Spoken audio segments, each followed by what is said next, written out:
There you go. How are you doing, my dear friend? I'm doing well. How about you, Rob?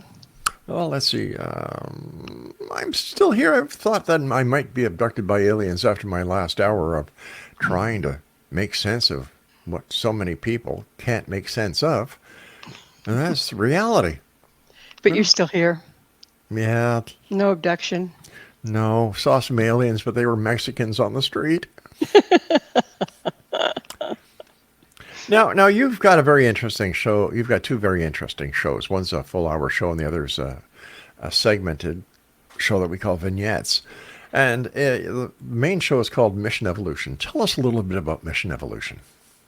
Well, mission evolution, it's misunderstood a lot because people think it's Darwinism. It couldn't be further from that. It was originally thought of by me because we're in the process of some really interesting and very rapid changes. And I think that, everything changes. You either evolve or devolve, right? And so the show was designed to bring leading edge people, experts, scientists, and mediums, and people that work with esoteric information as well, to make sense of what's going on right now and to give us tools to transcend these times together. So that's what prompted this show, and it's been a lot of fun. I've met some amazing people and some really deep thinkers and scholars. It's just been wonderful to do the show. So is there hope in this time, Gulda, that you know that we can make sense of it, that we can progress, and that we're not doomed to fail like we always do as a human race? Well, we're still alive, so we haven't Mm-hmm. totally failed, right? um, it can look pretty challenging right now Yeah. because we are in a time of transition, Mm-hmm. and it's been prophesized by every indigenous culture, by different religions, this and that. And Mm-hmm. the New Age people took it and kind of ran with it. But the problem with prophecy is people. Is the interpretation. Okay, we can only interpret things as from our perspective at the time. And as the times change, our perspective starts to change. Now, what we're really seeing is the transition from one age to another, which is one set of frequencies or influences, to another. And when that happens, chaos ensues because Mm-hmm. the what was is no longer being supported, and that's what we're seeing right now. And so it's really easy to kind of lose hope and to fall into despair, and particularly when you're watching media and it's always the drama, the trauma, the all these horrible things are happening. And don't get me wrong, they are. But the hope is, or not just the hope, but the light at the end of the tunnel is the Mm-hmm. old is falling apart to make room for the new. And I believe that as human beings, we have the option to be team players in this, to be co creators. So we have a chance here to really create something new and wonderful or to go under with the tide. It's just really kind of up to us. I can understand the concept where we're going from one age to the next, Gulda, because, you look throughout history and the proof is in the pudding. But in today's changeover, we have COVID. We have people who are hungry around the world. We have unemployment that's starting to surge again. We have violence that is happening in places where violence was never an issue before. We have so much shoveled on top of us, the economy, the political. You can't blame people for you know for just crying and saying, "Hey, enough is enough." So Right. how so what are your experts saying? Well, it depends on who you're talking to, but a lot of them are saying that this is indeed times of transition, and what was being supported before is no longer sustainable. And we're seeing that on every front. I mean, global warming, the level of population, our water, our food, our climate, our everything is under extreme stress. And, it's really strong signals that this isn't going to work for too much longer. We better come up with some options. And that's what I've been hearing from my experts is that they're seeing this and they're Mm-hmm. advocating different things that we can do to make that difference, to make that transition, to become a kinder, gentler, more sustainable race. But doesn't the effects of this change actually adding fuel to the fire on why people are being so negative? Because when you look at the big picture, my Lord, the world is going to hell in a handbasket. So Yes. how can people actually look at what is happening now and put a smile on their face and say, "Oh well, it's going to get better"? Well, we can make it better. And I think that's one of the things that's the other hallmark of what the people I've Hmm. been talking to is it's about personal empowerment. We aren't victims of this, but we're certainly participants. And if we're unconscious participants, we're adding to the problem. If we work with the times and we work with the raising frequency and we get introspective and start removing ourselves from the patterns within that have propagated the damage to Hmm. ourselves, each other, the planet, then we can start stepping back and seeing it with a clearer eye. Right now, one of the main things that I advocate is don't trust your perceptions. Don't trust what you're seeing. Don't trust what you're hearing because it's only partially true. We're all looking through our own filters. There's been generations of damage and Hmm. propaganda, and we don't see clearly. So, kind of leaving the jury out and sitting back with it and going, okay, this is what it looks like to me right now, but what is it really? And to every positive, negative, there's a positive. I don't mean be Pollyannish, but if it seems really, really, really black, go, okay, so what's the other side of this coin? Really entertaining that because everything we're going to be told is going to be the drama, the trauma, the negative side, because that's what sells. And that's not all the only thing that's going on. There's both sides going on. And if we are paying attention to only the dark, we're actually supporting Hmm. it. We're putting our energy into it. And I don't mean dark. I just mean Sure. the downside, if you will, the trauma. And we are going through trauma, don't get me wrong. But it wasn't rocket science. We have not been living sustainably for years. Well, the sustainability of the planet and what people are going through, in my opinion, are two direct different things.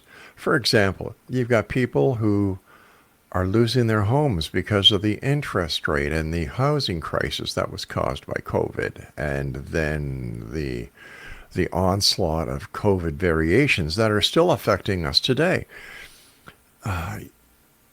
People just can't make ends meet. So how can we put this on the side of anything else except a bigger problem than we see? Well, there is, like you say, I won't argue. There are even Hmm. larger problems. And I think the ramifications, everybody said, okay, COVID's over. We're on top of this thing. Now we can get back to normal. There, we're not going No. to get back to normal. Normal's gone, what we thought was normal. We have to create something new because everything has changed. And we're just starting to see the edge of the ramifications of, not just the pandemic, but Yeah. everything that's going on. So when you're talking to your guests, what are some of the suggestions that they've given you to share with your listeners and your viewers? Well, one of the things that seems to be a common theme is the inner work. And I can certainly understand that because that's Hmm. been my focus, for years, is that if you can become clear in here, then you have a better chance of being clear out there and holding a sane perspective amongst the crazy. And I don't mean crazy people, I just mean crazy circumstances. Hmm. That there are certain principles that hold true and have held true for generations. And if you can start to ground yourself in that and let the rest of it fly by, then you can find your way through this. But it's unprecedented, and we don't have anything to go on, and people are freaking out because of that. So the inner work is really, really important because ultimately, if our perceptions are wrong, how can we make right choices? If our perceptions are distorted, how can we make the right choices to move through this in a good way, in a way that serves everyone?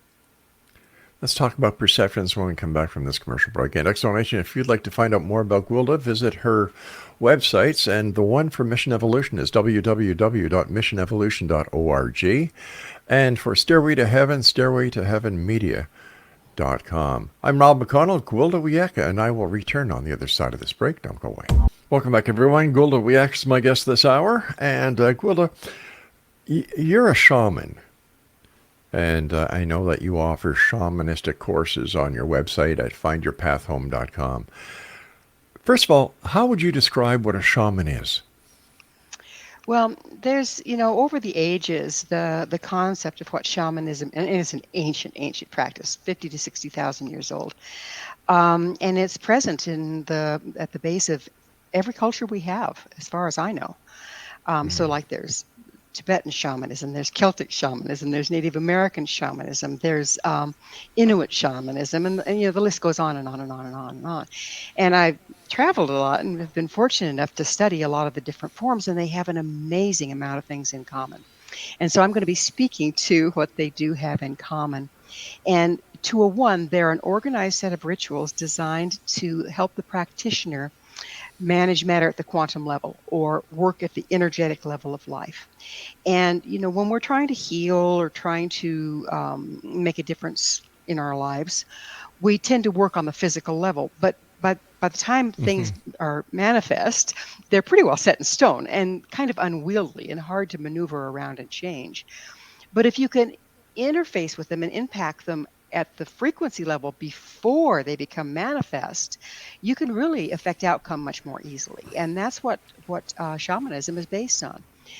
It can also, from the energetic standpoint, read the currents that are moving and make predictions based on those currents that are moving. So, like, say, for instance, if I want to have a question answered, I can go into trance, and I have to be very careful how I ask the question and be very clear that my intent and my bottom line is very clearly established. I'll journal those first.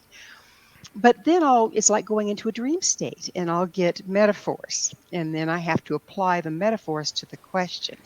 So it's a real learned art, but it can be very, very accurate. And I've used it to choose the land I'm living on. Used it to design and build the house I'm living in, and the outcome has been pretty amazing. How well it all works, and that's the way the ancients got their information and built their things and knew where the game was and everything else. And so it's a skill that can be used today when everything is so up in the air and unprecedented. We can't rely on doing things the way we used to because the old ways aren't working. And this is an old practice, but what it can do is access the currents that are moving now and give us some kind of guidelines as to where's the sweet spot on the wave we're riding as individuals. And it's always based on what we intend to do. So, again, it's empowering that way. So, shamanism goes back many, many, many years. Is there a common thread between all the different regions where shamanism developed? For example, in the jungles of Brazil, are the ways of a shaman the same as they would be up with a First Nations shaman up here in Canada? There's an amazing amount of similarities between all of them. Like, the Aboriginals, they've been on this island, basically, on the other side of the world, isolated, and yet in their caves have the same symbols, like the sacred spiral, the four directions. They have the same symbols that you find in the drawings on the earth and the cliffs and everything, the petroglyphs here in the United States and in Canada. And there was a gentleman, he was an archaeologist, actually, an anthropologist, Michael Harner, and he went around and collected shamanic practices from all over the planet and put together what they had in common and created what he called the core practice. He's since crossed to the other side, but he left quite a body of work that was very amazing. And he developed a method, by which you can use these rituals and consistently go into an altered state, get information, go into an altered state, perform a healing. And all of the things that he saved there, the things that he used to create the practice he calls core shamanism, were common to every one of the shamanic practices.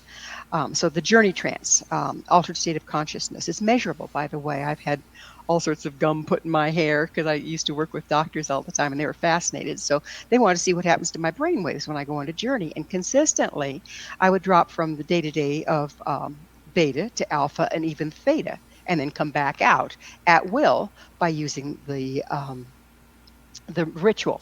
And the every practice has some form of that, some form of going into an altered state of consciousness to Hmm. access information. So are we to understand that 50,000 years ago, when shamanism first started, it was the Neanderthals that created shamanism? I think that they relied on a shamanic form, okay, to find their game, to survive, quite frankly. Hmm. And it's simple and yet it's very complex. So I've watched animals kind of go into this, they dream just like we do, and cats particularly, you watch them kind of go into this altered state, and you just kind of feel that they're tapped into something else. And so why wouldn't the Neanderthals? I think that it's a natural human ability that we have thought ourselves out of. We got so left brain, so focused on this reality that we disconnected from our dreams. We disconnected from the dream state, and whether they're waking dreams, Hmm. daydreams, um, interactive dreams, there's information there that you don't get otherwise. So, how could we apply shamanism in our day to day life right here in the year 2022?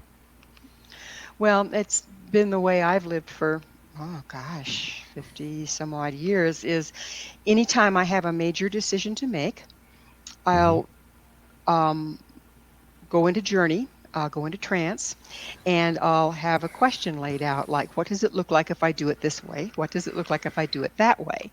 And I'll get metaphors that'll indicate one thing or another.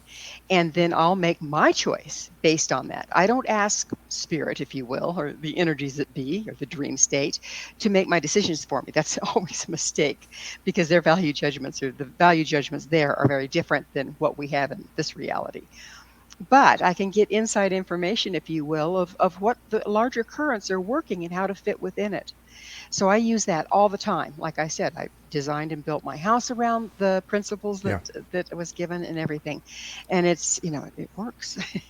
It works. So, The so other where did where side, did you, where right? did you learn how to be a shaman?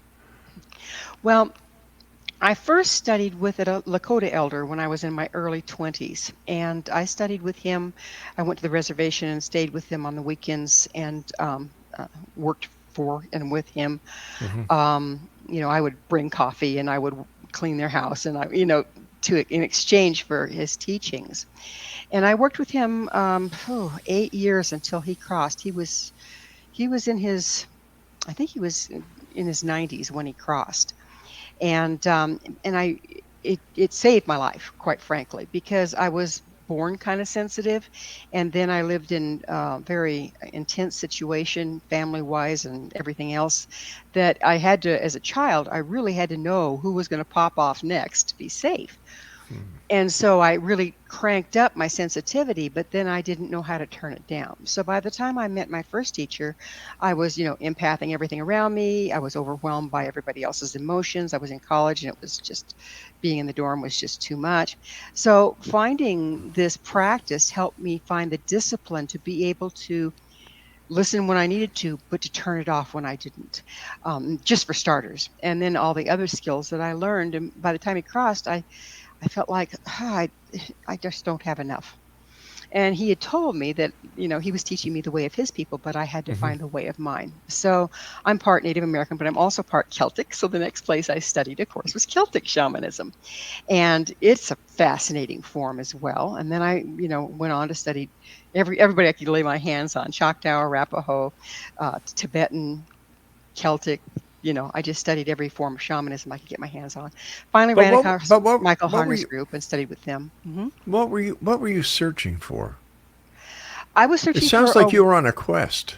I was searching for a way to manage what I am. and be in this world, Mm. um, to start out with. And Right. then I became so fascinated with the complexity of the form and the far-reaching effects that it has. Then I was sold. I just had to just keep exploring, and I explore to this day. All right, my little exploring friend, you and I have to take a break. Exonation, our guest this hour is GWILDA WIYAKA. And if you would like to find out more about GWILDA, her website is www.missionevolution.org. And for the Stairway to Heaven, her website is www.stairwaytoheavenmedia.com. And if you'd like to listen to GWILDA's past shows, just go to www.xzbn.net, find GWILDA's name, click on the button, and all her shows are there for you to enjoy. I'll be back on the other side of this break as we continue here in the X Zone with our broadcast center and studios in where? St. Catharines, Ontario, Canada. Don't go away. Gwilda Wiyak is my guest to this hour, X Zone Nation, and Gwilda, I was talking to a group of people the other day, and we all had the same thing in common. We all feel run down. We feel as if every ounce of energy has just been sucked out of us. And, it doesn't matter whether you're a teenager, whether you're a young adult, whether you're middle aged or a senior citizen. Everybody is feeling this run down, this total exhaustion. No matter how long they sleep, they still wake up and they're just totally exhausted. Is this part of what we're going through with this change? Yes, it really is, and I've had a lot of reports from my clients and students of Mm-hmm. the same thing, and experienced it myself. We have, as was prophesized, like the Mayans talked about the era of the white sun, and it's a time when the sun is really really active, and of course we're in that time right now. And Dr. Dmitriev said, he's a Russian scientist, said it was because we're moving into a part of the galaxy where everything's more highly charged, charging the leading edge of the sun's heliosphere, which is feeding it into the planet through the electromagnetic fields. Hmm.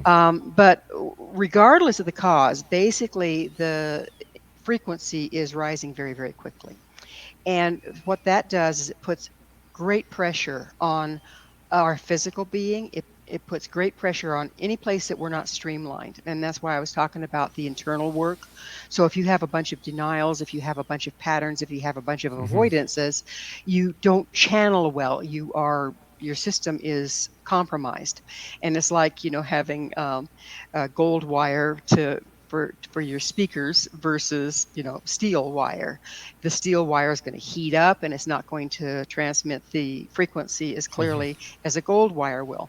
Well, physically we've really bogged ourselves down with our food, our lifestyles, and kind of lost contact with the planet, so our frequency isn't automatically raising with the planet because we're kind of detached from it.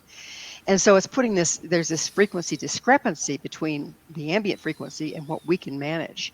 And it's just exhausting, absolutely exhausting. Plus, we have two choices right now. We can either go introspective and process and find the places that are blocking us and process them out and, work with them, Mm-hmm. or we have to shove them further into denial. And the more we go into denial, the harder it is to hold that. So it's even more exhausting. Plus, the pressure starts building, and pretty soon we start destabilizing. And that's what you're seeing is a lot of people destabilizing and doing really crazy things, more so, like you brought up, more so than in times past. Let's talk about the courses that you offer through Find Your Path Home. What can students that come to you seeking the same knowledge that you sought many years ago? I think that you have done a lot of the research already, so they don't have to go through all the trials and tribulations that you have done. So what can they learn, and how do you teach it? Okay, so the classes that I have online now, I do online classes in person, but I also have recorded video classes that are available on my website, and I'm going to be addressing those right now. So the first one is called the Medicine Wheel, and what it does is it Mm-hmm. again uses, I don't appropriate ceremony, but I build ceremony out of the principles that are common to all practices that I've studied.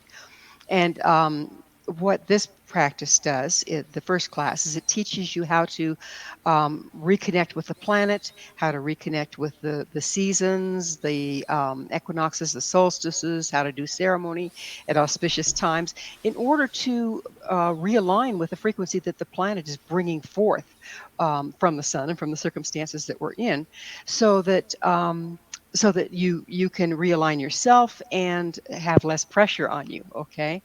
And it also backs your intent then. If you're aligned with the earth, it's bigger than we are. You're empowered by it. If you're Hmm. working against it and you're out of alignment, that's part of the exhaustion we've been facing. So that first class teaches a lot of really wonderful skills and ceremonies on earth connection and earth alignment.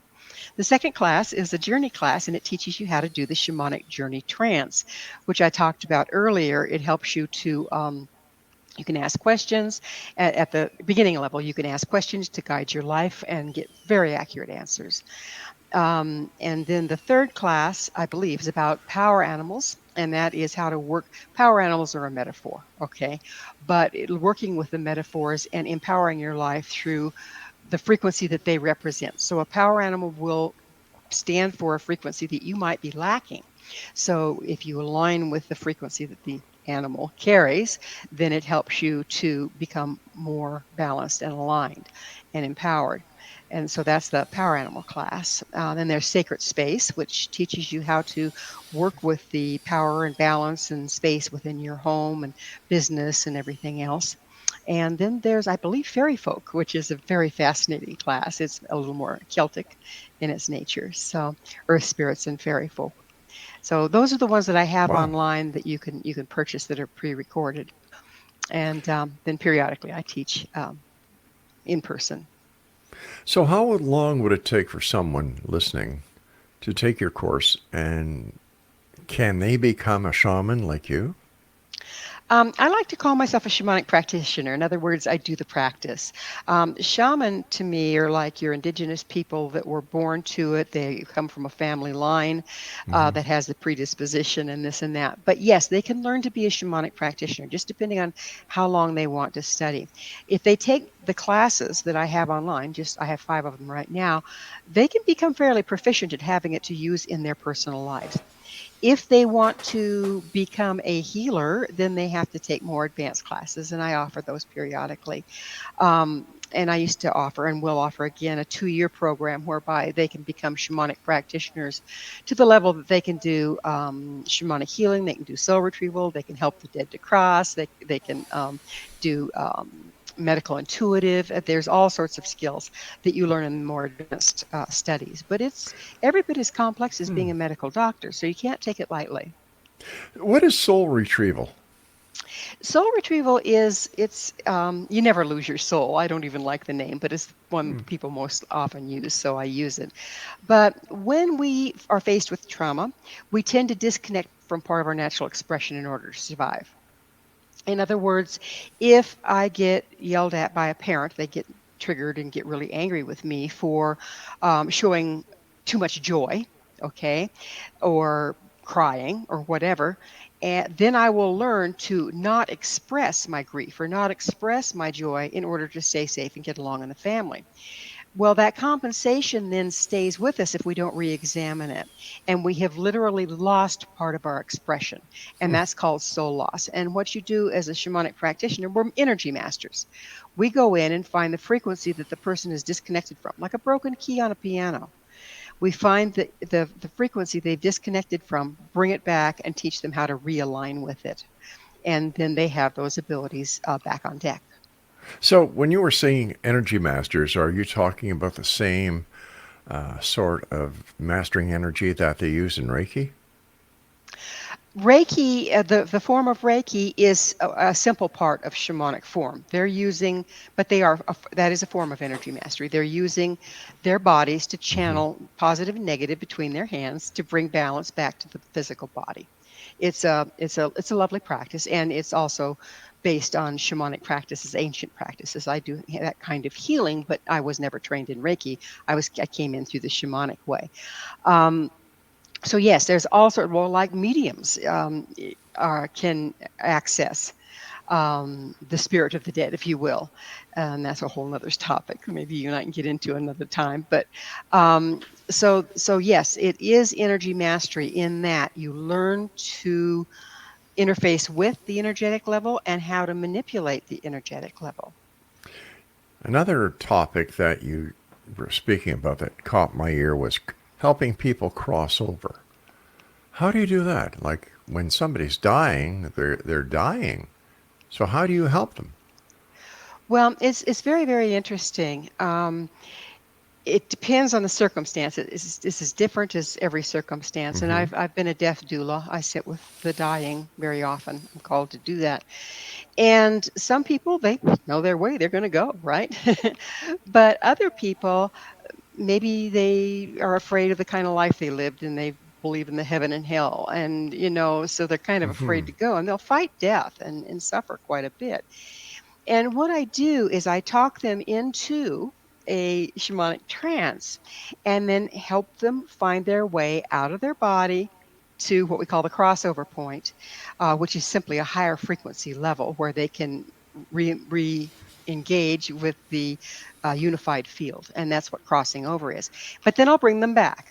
And so once we've gone back and forth a couple times, they Mm-hmm. usually will go, okay, I'm out of here. I see it. And it's not as scary as I thought, and it's very much like what you hear in near death experiences. It's beautiful, and it'll show up to the person depending on their belief systems. If I'm helping a Catholic cross, the angels will come, the virgins will come for an Arab. I mean, it's pretty fascinating how the metaphors will fit with the person's belief system, but it's still the same thing.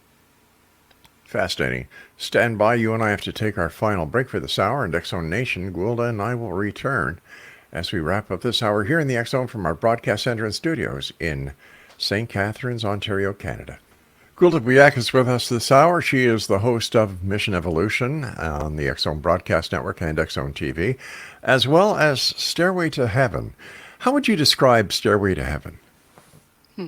Stairway to Heaven, again, is designed to bring the latest currents or how the latest thing is affecting us.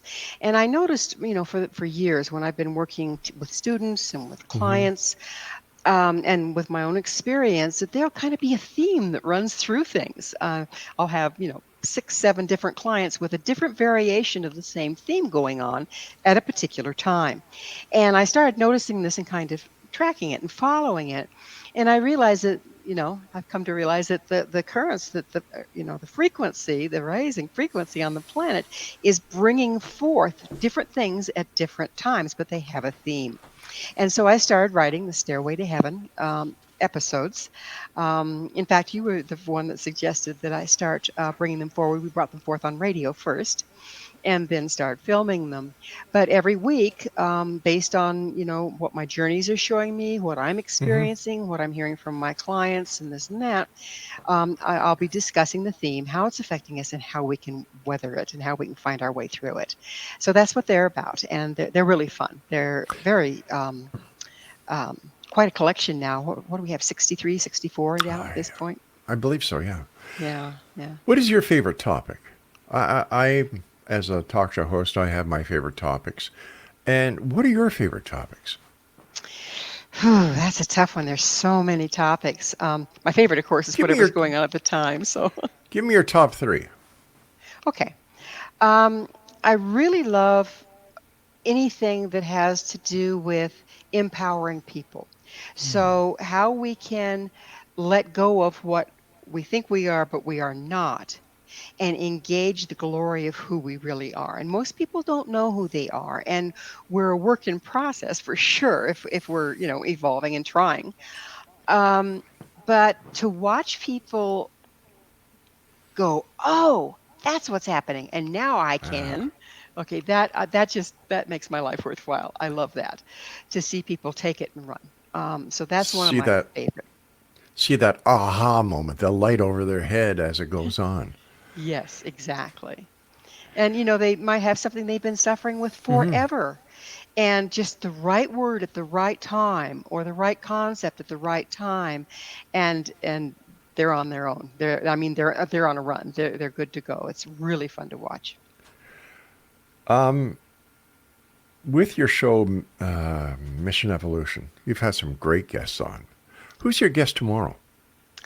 Ooh, let me see. Bill is his first name, and Right? I'm trying to think of his last name.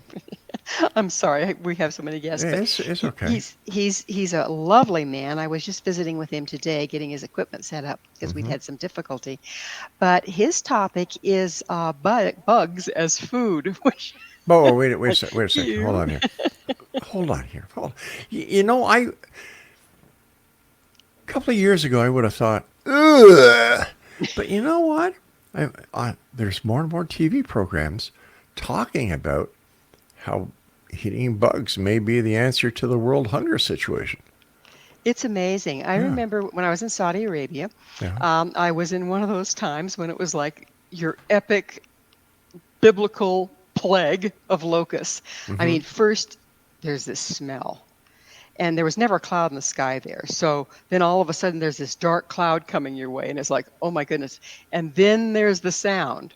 And then they would cover everything in the encampment, everything green, and devour it. Oh, And when they flew, there was nothing but sticks left. Okay. And we were out in the middle of the desert, and it was an artificial oasis. They pumped hmm. water in and to keep the Americans happy. But when the Arabs that worked in the encampment, when I was a little kid, I was just absolutely horrified. They'd be grabbing them out of the tree and putting them in a bag. And I'd ask them, because I spoke Arabic, what are you doing? What? You're no way you're going to be able to catch all these and make them quit eating the trees. They said, no, good to eat. And Oh Lord. oh, Oh Lord. but it makes sense. It does. During a locust plague, what's left to eat but the locusts? Yeah, in fact, one of my favorite TV celebrities is Chef Gordon Ramsay. I think that he is just fantastic. And he's been, I forget the name of this show he does, but he travels all over the world. And, some people have actually gotten him to eat grubs, to eat spiders. I'm sorry, mind you, you don't know what you're going to do if you're ever that hungry. Like people in Asia eat cats and dogs. Personally, Well, personally, I love eating cow.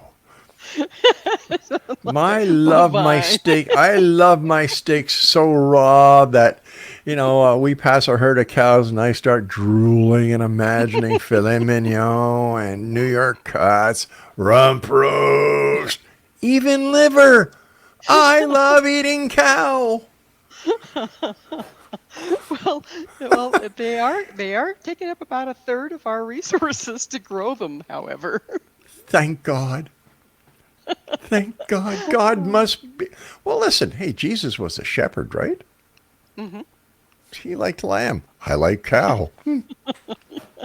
I like them both. Can you just imagine going to can you just imagine going to McDonald's in the future and saying, "Can I get a McLocust, please?" Oh, heavens. Well, it's all in the preparation and presentation, right? Or how would you like your cockroach cooked, sir? Or don't worry about bathing your dog for fleas. We'll just suck them up and eat them right here.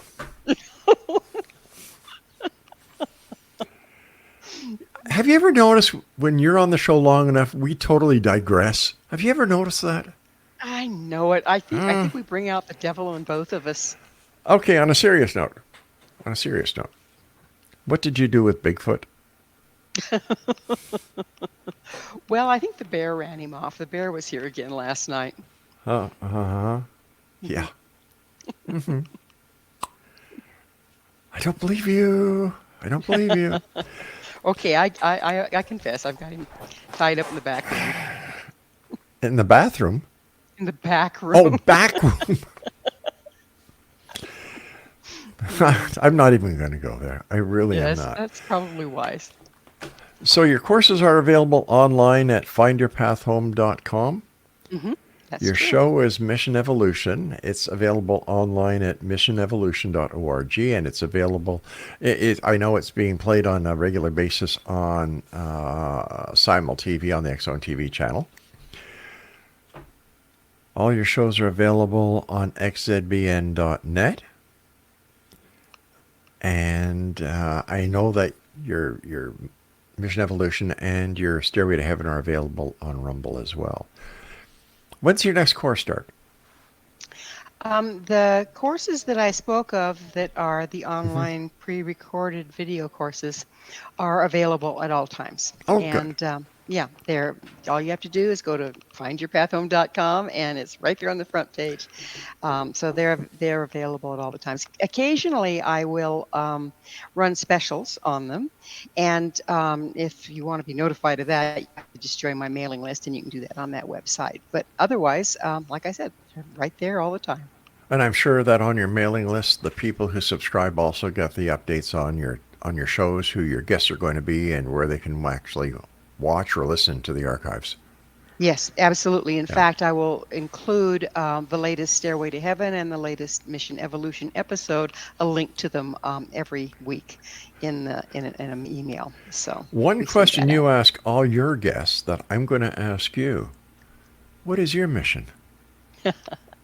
That is a good one, isn't it? My mission is to, as long as I'm here, Mm-hmm. to bring the information forward to help people transcend this challenging time and become better human beings for it, and to herald a new life, a new world. I really believe we can do this, and I want to do my part. My mission is to do my part to bring the information from all these wonderful people that are available out there Yeah. with it, and from the other side, if you will, to aid people during this time. You also have written a number of books. Where are they available, GWILDA? Oh, you can get those on my website. You can also get them on Amazon.com. I have all sorts of workbooks that go with my classes there. And Mm-hmm. then a book I wrote, it's called So We're Still Here? Now What? Spiritual Evolution and Personal Empowerment in a New Era. And it's about all of this stuff. And I also wrote a book called The Science of Magic Book of Mysteries. And it's available. They're all available on Amazon. GWILDA, I want to thank you so much for joining us. Continued success with your two great shows. And I look forward to the next time we meet here in the X Zone. And I will speak to you tomorrow as I get ready to produce your show. So you take care I've of got the yourself, my best friend. producer in the whole world. Thank you. Isn't that the truth? Isn't that the truth? You take care of Thank you, yourself Rob. now, my dear friend. Bye-bye now. Bye-bye now. And once again, if you'd like more information on WIYAKA, all you need to do is go to two websites. Actually, three. For her courses, findyourpathhome.com. For Mission Evolution radio and TV show, go to missionevolution.org. And for Stairway to Heaven, stairwaytoheavenmedia.com. xzbn.net is where you can listen to all her shows. One simple address. But at least now we know what really happened to Bigfoot. WIYAKA stole him. We'll be back on the other side of this break. Kate Kunkel is going to be joining us, and it's going to be a very interesting hour. In the final hour of tonight, Bart Sabrell is going to talk to us about a deathbed confession that he recorded from someone who has first-hand knowledge about how the moon mission landing hoax was actually perpetrated. I'm Rob McConnell. This is the X Zone. Don't go away.